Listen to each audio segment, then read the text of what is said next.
This life you're watching shouldn't really exist. You see me today, a professional calisthenics athlete, a filmmaker, content creator. I travel the world. I train with some of the strongest people on the planet. I document this sport. This is my life now. But if you had met me 10 years ago, none of this would make sense. So I was born in Lebanon, and as far back as I can remember, I always felt it. This fire, this feeling that I was meant for something special, you know? When I was a kid, all I cared about was freestyle sports, skateboarding and snowboarding. I spent every free moment I had doing that. It wasn't something I liked, it was who I was. And my goal was to make it my life. Back then, I was fearless. Not because I understood risk, but because I didn't see it. And then, life happened. My family split apart, opportunities changed, and slowly, my fire, it had nowhere to go. See, I couldn't see the path anymore to make my dreams come true, and I didn't know how to deal with that. So that fire, it turned into pain. And I went down that road. I numbed it, I avoided it, I ran from it. I completely stopped doing sports. At first, I gained a lot of weight. I was drinking, partying, and then it got darker. I lost the weight, I lost myself, and my life was going nowhere fast. Until one day, I up and left Lebanon and moved to Colorado. I guess I was trying to escape all the trouble I had gotten into there. I had a friend who said he would host me, and I figured the distance would fix everything. But I took my pain with me. See, when you don't understand your pain, it drives you. Drugs, alcohol, crime. Not because I wanted to self-destruct. I just didn't know how to live. See, that fire, it never died. It just turned dark. Rock bottom didn't come all of a sudden. It came quietly, slowly, until one day I found myself sitting alone in a jail cell, just me, and I broke. And I did the only thing I could do. I prayed. Not with confidence, not with certainty, but with honesty. I remember saying exactly, if you get me out of this, I promise I will change. I'll stop running. I'll stop taking the easy way out. I had no idea what my life would look like. I just knew I couldn't go back. And somehow, not long after, my prayer was answered and I got out. Getting out didn't mean everything was all of a sudden clear. I was still very much lost, but I refused to break my promise. So I tried everything. I enrolled in community college, then university. I tried getting back to all my old sports, skateboarding, snowboarding, martial arts. I even tried making music. I had no idea what I was doing. I just knew I wasn't going back. And somewhere in all of that chaos, I met Lucy. She was a light. Then came the test. In 2016, while rock climbing with Lucy, I fell and broke my ankle. Surgery, 12 screws, painkillers, immobilized for weeks, new low. And that old voice, it came back. This is it. This is your excuse. And I remember sitting there, broken ankle, bottle of pills in my hand, barely breathing. Lucy literally helping me keep my eyes open. And something inside of me woke up, and I threw the pills away. Not because I was strong, but because I knew exactly what was happening. It was that same choice once again, the easy way out. But I remembered my promise. See, I never promised to win. I just promised to stop running. So instead of going down that road, I got up and I got in the gym in hopes of getting back on my feet. And that's when I found calisthenics. Or maybe it found me. In late 2016, I had just turned 24. My childhood friend Ziad, you know that friend that you grow up with and you guys do all the same shit? He showed me a muscle up and I thought it was incredible. And I remember hyping myself up, hopping up on the bar, pulling as hard as I could, and nothing happened. I couldn't get on top of the bar. But for some reason, I got obsessed. So every day while rehabbing my ankle, I would get back in the gym and try. Pull-ups, attempts, failing, trying again, failing again. No matter how many times I failed, no matter how discouraged I felt, and that voice in my head would tell me to quit. The next day I got up, came back, and tried again. Months later, one day, it happened. I got on top of the bar.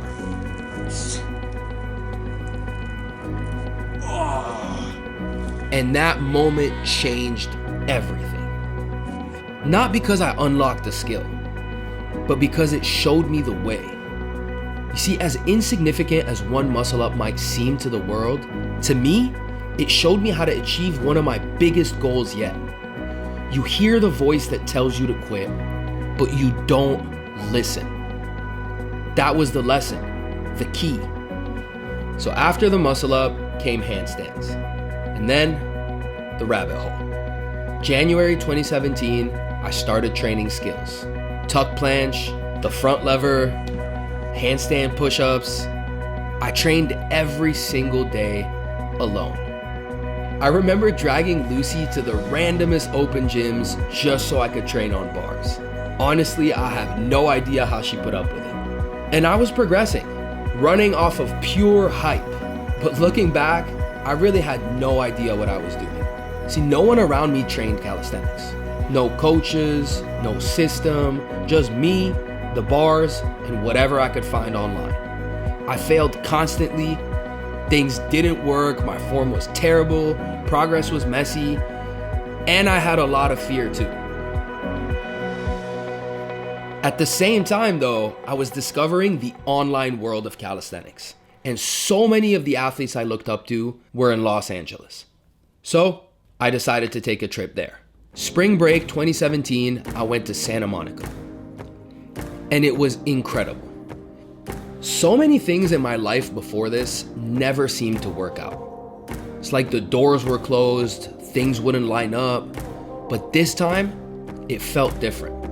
I was randomly meeting athletes I looked up to, standing in places I had only seen in videos, and for the first time in my life, I felt aligned.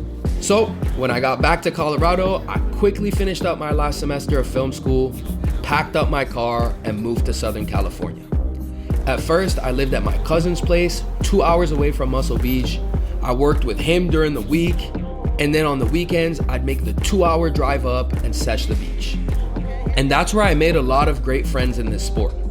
And eventually, I was invited to join a team, the West Coast Warriors. We trained together as often as we could, and we really pushed each other to level up.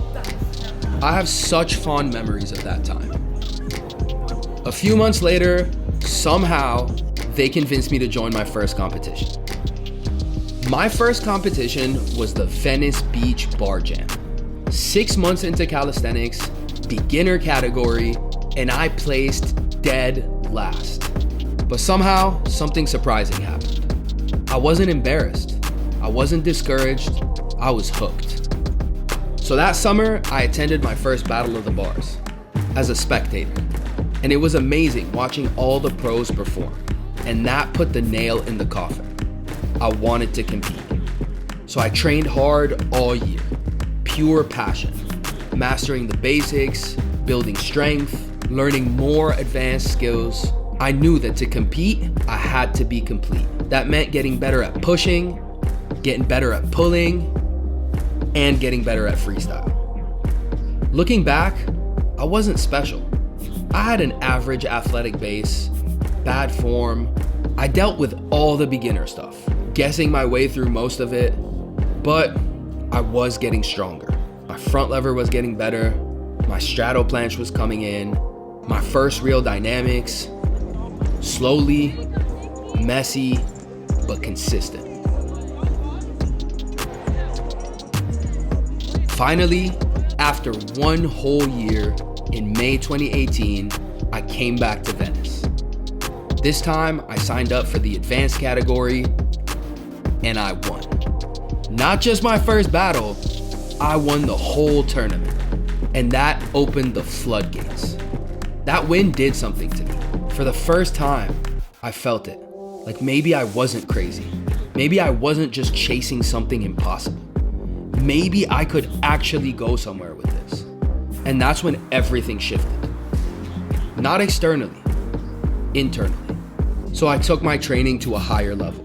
See, calisthenics, at least the competitive skill-based calisthenics that I practice, is a freestyle sport. And back then, it was still so early in its development.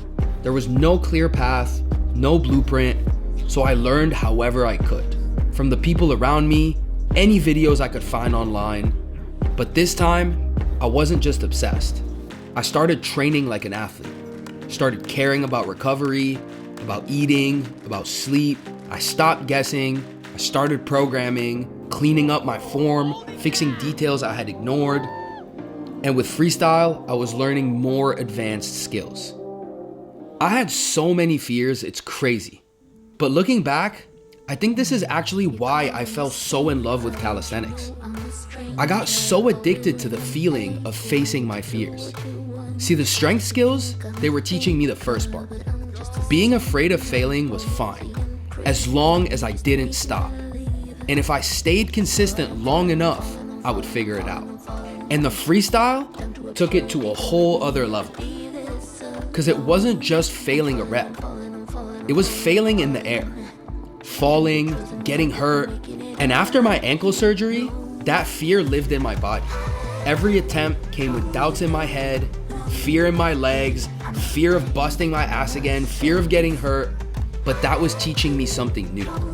Not how to be fearless, but how to keep going anyway. Systematically, step by step, breaking things down, showing up day after day, taking calculated risks, learning when to push and when to wait. Strength gave me relentlessness, and freestyle taught me how to use it.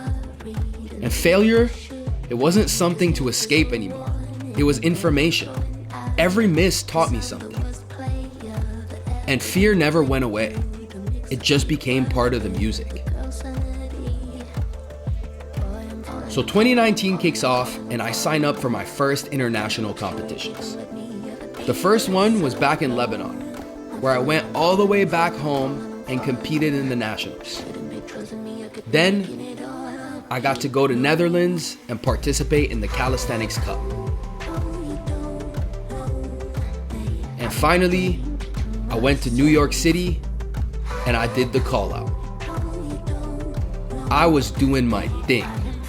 And then after doing well at Battle of the Bars LA, I got invited to compete at Battle of the Bars Dubai, the biggest competition in the world back then. The comp I came up watching, a dream. I had 4 months to train and I locked in. This is the period where I truly transitioned into an advanced level of calisthenics. I reworked my form, I fixed details I couldn't ignore anymore, because I knew that I was in the big leagues and I wanted to be worthy of it. Before Dubai, I went to Ecuador to my homie Mauri's gym where I had my first real training camp. This is where I took my full planche to another level. I started developing my first real combos, statics into dynamics, dynamics into statics, training every day with intention. It wasn't just about winning anymore. It was about becoming who I wanted to be. And failure wasn't my enemy. It was the cost of doing business. Battle of the Bars Dubai. It was surreal. The way it worked is you had the main card, 5 1v1 battles with the world's elite, and a savage 16-man tournament where the best of the best up-and-coming athletes fought for spots on the main card. I was in the tournament. Underdog, first time on a stage like that. And you know what's crazy? When the lights were on, I had no fear. I faced so many fears in training that it just felt like a blessing to be at that competition. So I locked in and I gave it everything. Round after round, battle after battle, showing what I had built. Present, enjoying, not in the absence of fear, but in the acceptance of it. And before I knew it, I was in the finals. And I was up against an absolute beast. And I knew the truth. Playing it safe meant losing anyway. So I went for something that I had only landed once before. And I failed. Hard. The kind of fall that makes everyone in the room go quiet. They wanted to stop the battles. I said no.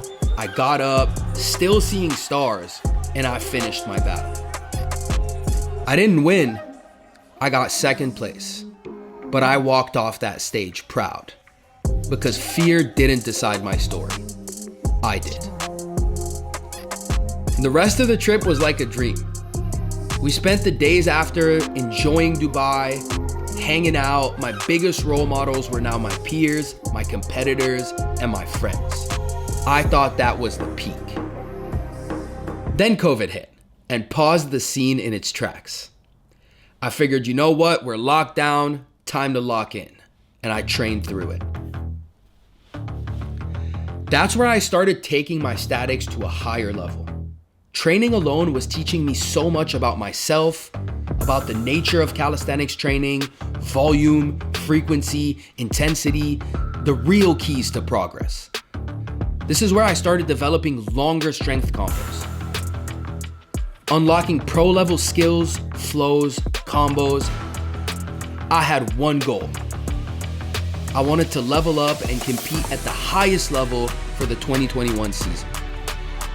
And that's when I went back to Ecuador with my homies Tony Gaste and Mauri. In January 2021, we decided to have a training camp at Mauri's gym in prep for the craziest season yet. But that's where everything changed.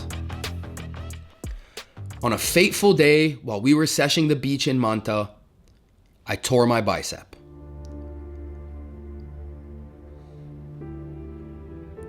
Time stopped. It didn't feel like failing in the finals of Dubai. There was no glory, no lights, no adrenaline. It wasn't about a battle this time. It was about my life.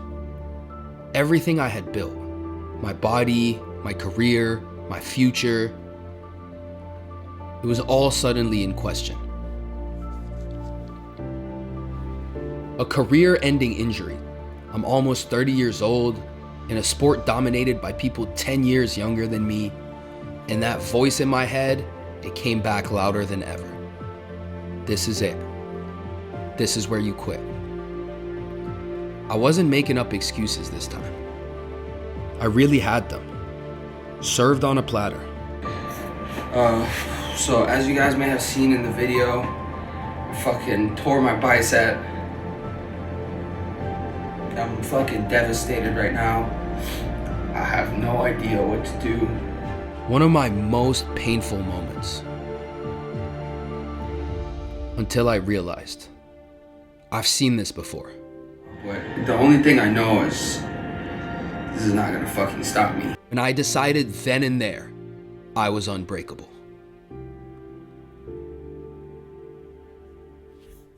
Recovery was brutal.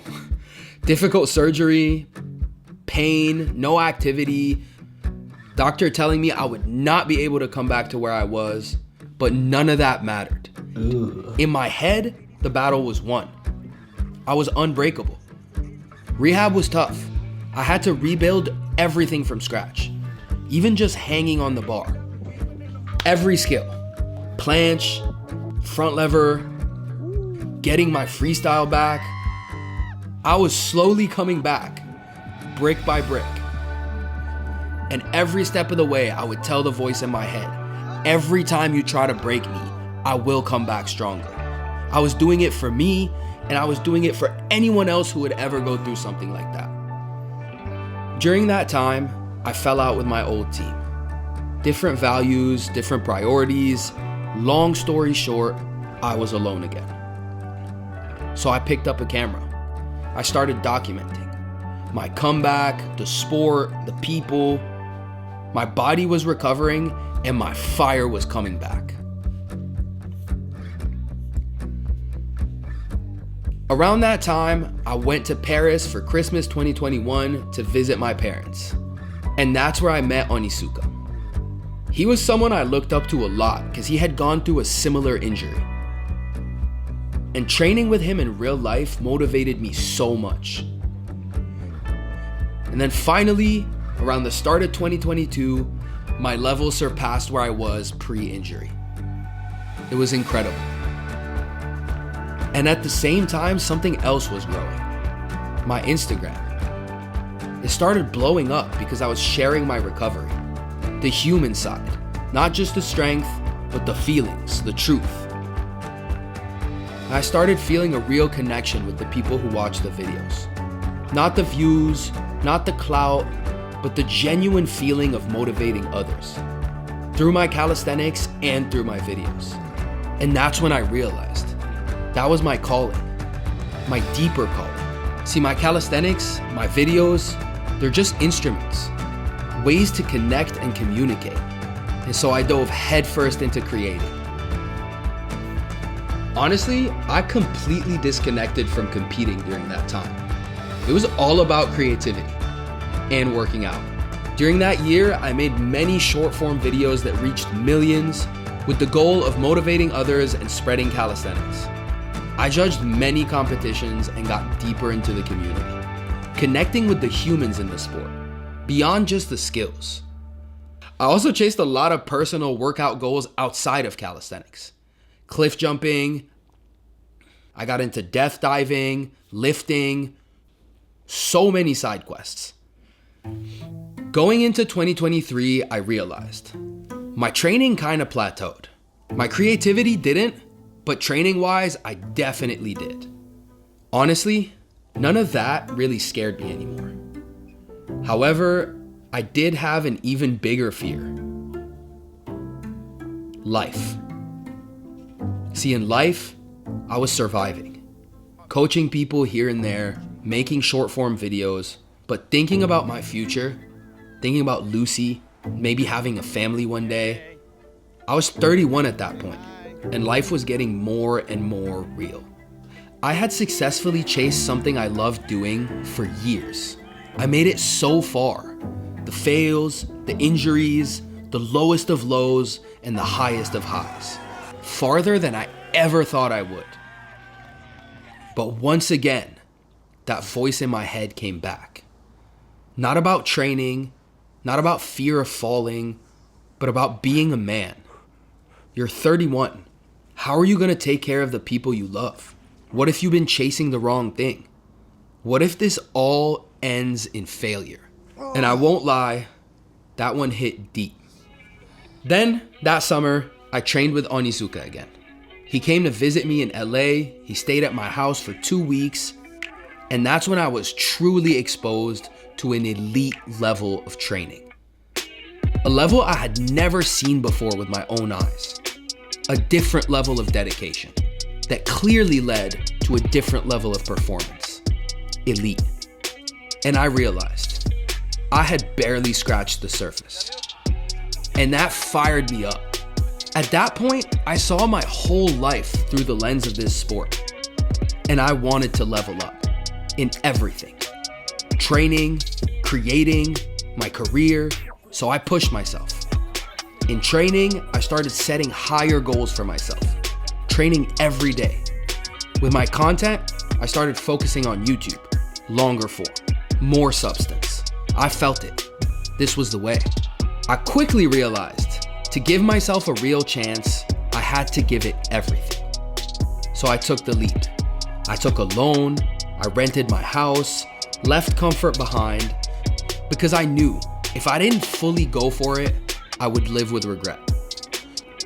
So on May 1st, 2024, Lucy and I left LA and set out on my ultimate quest to document the sport of calisthenics. Along the way, I trained, I filmed, I learned from elite athletes, shared my videos, and my level was rising higher and higher. Gaining new perspective on the sport, seeing different training methods, experiencing, exchanging, overcoming skills that had taken me down, and unlocking levels I never thought I'd reach. And I was documenting all of it. The channel grew, and the connection with you guys became real. And I took another leap too. I asked the amazing woman who had stood by my side through it all to be my wife. Around that time, something shifted in me. For the first time, I wasn't just chasing what was next. I was still working, still training, still pushing, but I wasn't carrying everything alone. And look, I don't know what you believe in, and this is not what this film is about. I can only tell you what happened with me. Somewhere along the way, I grew closer to God. Not in a way I can really explain, but in a way I can't deny. Looking back at my life, the pain, the detours, the timing, I started to see that none of it was random. What I thought was happening to me had been shaping me for something. And with that realization, fear didn't disappear. It was still there, but it no longer ran my story. See, for most of my life, fear was just a belief that things would fall apart, that I'd fail, that I'd lose everything. Faith was different. It wasn't certainty. It was trust. Trust that I didn't need to see the whole path to take the next step. I wasn't living for some future version of myself anymore. I was finally here. It's crazy to think, but I didn't expect my level to explode like it did after everything. After the injury, being 32 years old at that point, but still leveling up. So I locked in even harder. I took my training to an even deeper level, more dedicated than I had ever been. I started discovering different aspects to the game. Creativity, pro-level combos, understanding the mental side of the sport, and the results spoke for themselves. Yes, I had built a channel around the sport of calisthenics, but my story wasn't done either, not even close. So in 2025, I decided, you know what? I'm gonna compete again, at the highest level in the sport. First stop, I did FIBO in Cologne, Germany.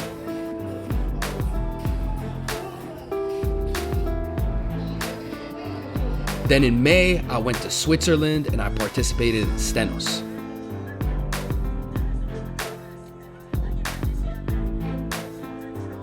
And finally, at the end of summer 2025, the Venice Cup. Not Venice in LA, in Italy this time. And I won. The whole thing. First place. Now, I didn't share this with you to impress you. Honestly, it is much harder than you think to put your whole life out there like this. To let strangers see the wins, the failures, the moments you're not proud of. But if sharing this reaches even one person, if it helps just one of you recognize something in yourself, then it's worth it. Because if you felt anything watching this, that fire, that voice inside of you that says there is more, that's not an accident. Whether you're young and fired up or life has found a way to beat it out of you, you're meant for something more. Not a life that feels safe, not one that looks good from the outside, one that feels alive. So if you take anything from this video, take this. You're going to hear the voices. Doubt, fear, the urge to quit. Hear them, but don't listen. Don't run. Monsters grow in the dark. So face what scares you head on. Put your best foot forward and bet on yourself. Because you are enough. As for my story, it doesn't end here either. Actually feels like it's just getting started. See you guys next time.